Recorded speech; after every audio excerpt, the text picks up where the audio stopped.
اللهم صل على سيدنا محمد معدن الجود والكرم وآله وأصحابه الكرام وابنه الكريم وبارك وسلم صلاة دائمة سرمدا أبدا۔ اللہ عز و جل قرآن پاک میں ارشاد فرماتا ہے، لوگوں کے حساب کا وقت قریب آ گیا لیکن لوگ غفلت میں ہیں۔ یہ 17ویں پارے کی شروع کی آیت ہے۔ اللہ تعالیٰ یوں فرماتا ہے، اقترب للناس حسابہم، لوگوں کے حساب کا وقت قریب آ چکا، وہم فی غفلت معرضون، اور وہ اترائے ہوئے غفلت میں پڑے ہوئے ہیں، منہ پھیرے ہوئے ہیں۔ لوگوں کو اس بات کا اندازہ ہی نہیں کہ حساب کا دن کتنا سخت ہونے والا ہے۔ میرے عزیزو، جب نبی پاک صلی اللہ تعالیٰ علیہ وسلم نے یہ ارشاد فرمایا کہ میں اور قیامت ایسے ہیں جیسے 2 انگلیاں قریب ہیں، 1400 سال پہلے رسول پاک صلی اللہ علیہ وسلم نے یہ فرمایا تھا کہ قیامت اتنی قریب ہے جتنا 2 انگلیاں قریب ہیں۔ اور اب کے زمانے میں تو قیامت کے سلسلے میں جو حضور پاک صلی اللہ تعالیٰ علیہ وسلم نے نشانیاں بتائی تھی وہ تقریباً پوری ہو گئیں، بڑی نشانیوں کو چھوڑ کر۔ اور یہ بھی حدیث پاک میں ہے کہ اگلا زمانہ اتنی تیز گزرے گا کہ تمہیں اس کا اندازہ ہی نہیں ہوگا، زمانوں پر زمانے آتے چلے جائیں گے۔ یہ جو آخری وقت کی نشانیاں ہیں، میں صرف مختصر سا ایک پیغام دوں گا۔ شعبان کا مہینہ ہے، یہ رسول پاک صلی اللہ تعالیٰ علیہ وسلم کا مہینہ ہے، اور رمضان کے بعد سب سے زیادہ حضور پاک صلی اللہ تعالیٰ علیہ وسلم کو روزے کی حالت میں کسی مہینے میں دیکھا گیا تو شعبان کا مہینہ فرمایا گیا۔ کبھی کبھار پورے شعبان کا مہینہ حضور صلی اللہ علیہ وسلم روزے سے رہتے، اور یہ ارشاد فرماتے کہ یہ مہینہ ایسا ہے جس میں سارے لوگوں کے اعمال اللہ کے حضور جاتے ہیں، پیش کیے جاتے ہیں، اور میرے آقا فرماتے ہیں اس حال میں میرے اعمال پیش کیے جائیں اللہ کی بارگاہ میں کہ میں روزے کے عالم میں ہوں۔ جب میرے اعمال پیش کیے جائیں اللہ کی بارگاہ میں تو میں روزے کی حالت میں ہوں۔ تو یہ شعبان کا مہینہ جو اب رمضان المبارک کے قریب کر رہا ہے، لیکن بعض بزرگوں نے یہ بھی فرمایا شعبان میں موتیں بھی کثرت سے ہوتی ہیں۔ لوگوں کا یہاں پر حساب کتاب 15ویں شعبان کو جو اب شب برات آنے والی ہے، لکھ دیا جاتا ہے سال بھر میں کیا کیا ہونے والا ہے، کتنے لوگ جانے والے ہیں۔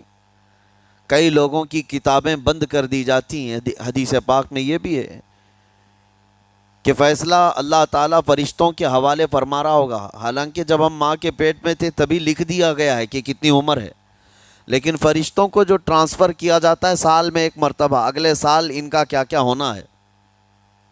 اور حدیث میں ہے کسی کے متعلق فرشتوں کو یہ کہا جا رہا ہوگا کہ فلاں 1 مہینے بعد، 2 مہینے بعد، 1.5 مہینے کے بعد اس کی فلاں وجہ سے موت آئے گی، لیکن وہ بندہ شادی کی تیاری کر رہا ہوگا، وہ بندہ جس کی موت کا آرڈر جاری ہو چکا ہے، فرشتے لے چکے ہیں، وہ اپنے کاروبار کے اور اپنے گھر بار کے بنانے میں مصروف ہوگا، اسے اندازہ تک نہیں ہوگا کہ شعبان کے اس مہینے میں اس کی موت کا پروانہ نکل چکا ہے۔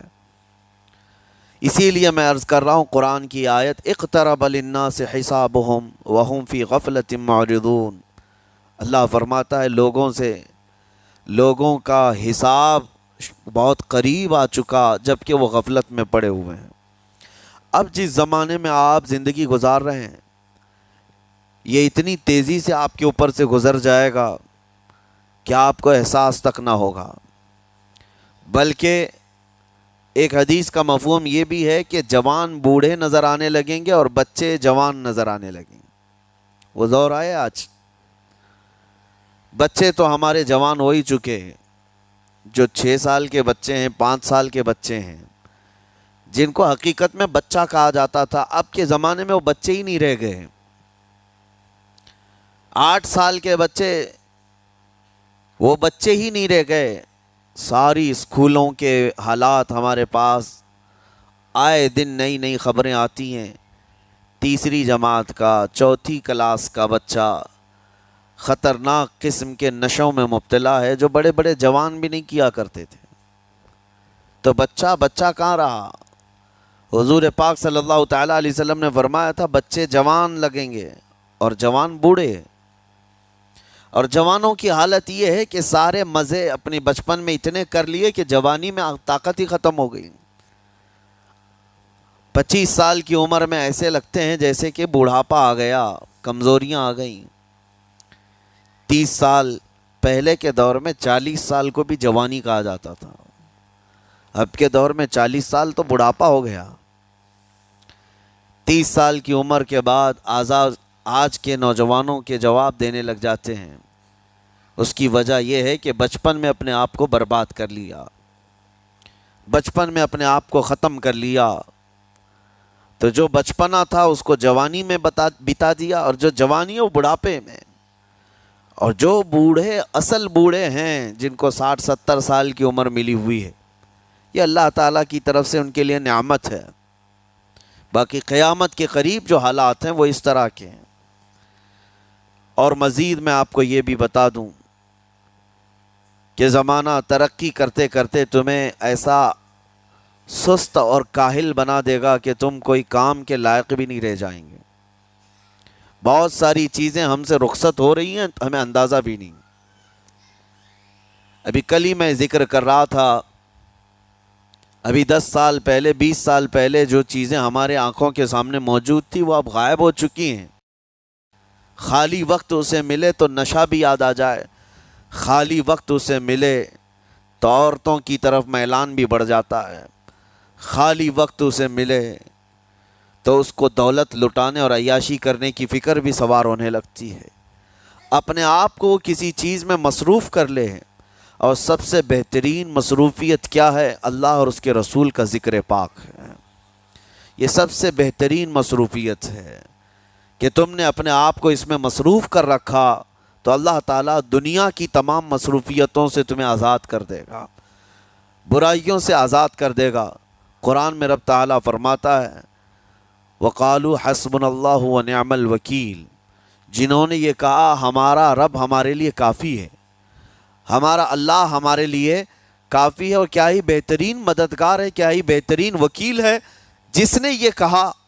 اللہ فرماتا ہے اس کے فوراً بعد آیت آئی فَانْقَلَبُوا بِنِعْمَةٍ مِّنَ اللَّهِ وَفَضْلٍ لَمْ يَمْسَسْهُمْ سُوءٌ، اللہ ان لوگوں کو اپنی خاص نعمتوں میں لے جائے گا، ایسی جگہ جہاں کوئی برائی انہیں چھو بھی نہ سکے گی۔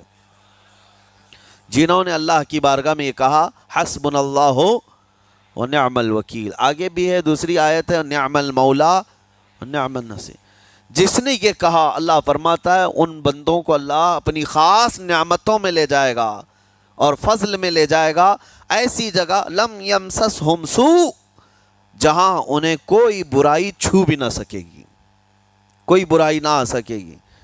اسی لیے کثرت سے اپنے آپ کو مصروف رکھو۔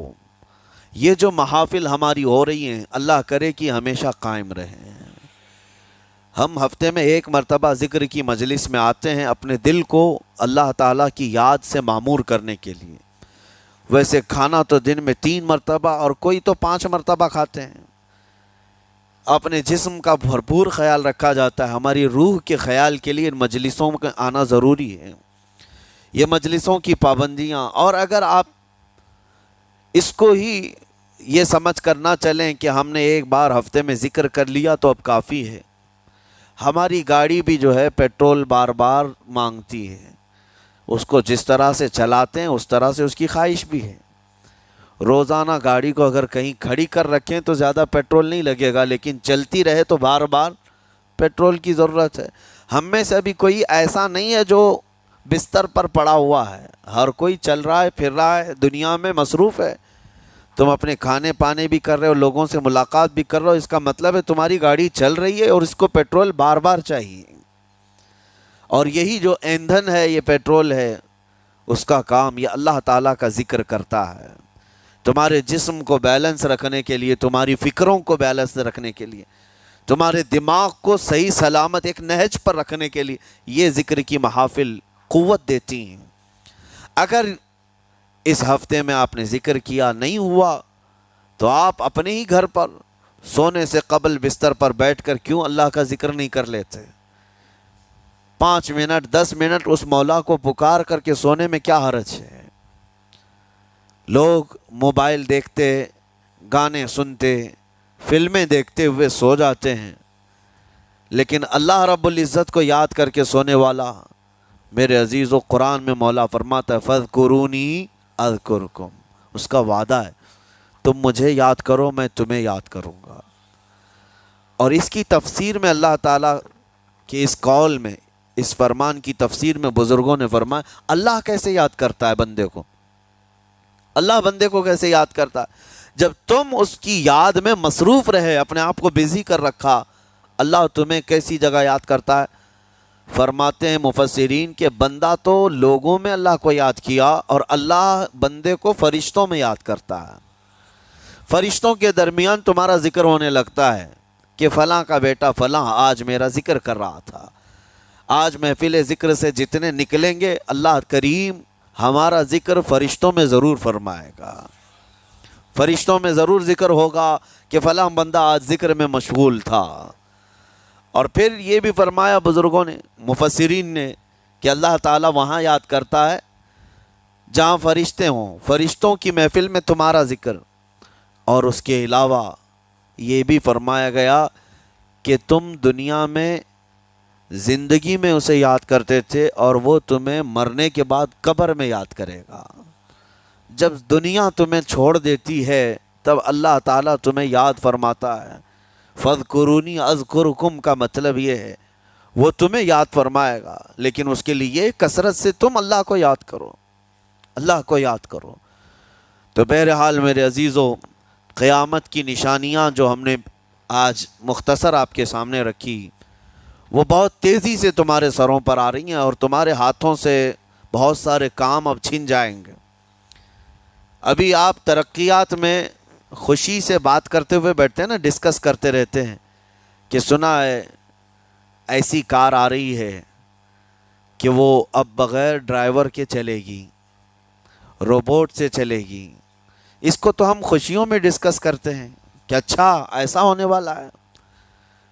پہلے ایسا تھا کہ موبائل آپ بٹن کے دباتے تھے، کسی نے اگر خبر کر دیا کہ نہیں بعد میں صرف ٹچ کرنے سے آتا ہے تو آپ کہتے اچھا ایسا بھی آنے والا ہے۔ لیکن آپ کوئی کہے تو آپ کو کوئی تعجب نہیں، ٹچ اسکرین، کوئی تعجب کی بات نہیں، بنا ڈرائیور کے گاڑیاں آ جائیں گی۔ اس طرح ہوتے ہوتے نظام زندگی اس قدر بدل جائے گا، اس قدر بدل جائے گا۔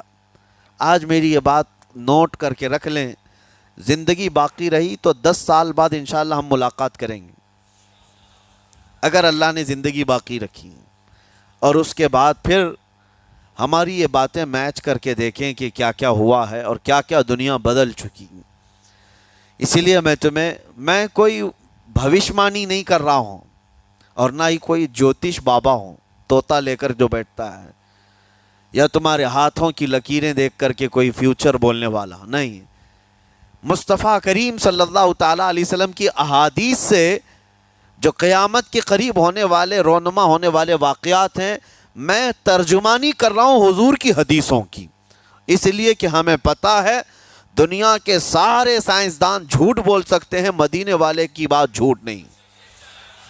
میرے آقا صلی اللہ تعالیٰ علیہ وسلم کا فرمان جھوٹا نہیں ہو سکتا۔ اس لیے اگلا دور جو آ رہا ہے وہ بڑا سخت ترین ہے۔ اب آپ دیکھیں، محنت سے عاجز، ہر چیز سے محنت سے تمہیں نکال لینا ہے۔ میں نے تو لکھنے پڑھنے کی ایک مثال دی کہ تمہارے ہاتھوں سے قلم چلا جائے گا، تمہارے پاس سے کتابیں جو پرنٹ ہوتی تھی یہ بھی چلی جائیں گی، بس تم موبائل میں آڈیو کتابیں سنتے رہو۔ اور دور تو ایسا ہوگا کہ کچھ لکھنا بھی ہے، وہ بھی ابھی آ ہی چکا ہے، وائس کمانڈ جو ہوتا ہے اس کو بولو وہ لکھ کر کے دے دے گا۔ تم اس میں موبائل میں جو بولو گے وہ ٹائپ بھی ہو جائے گا۔ تو جب آپ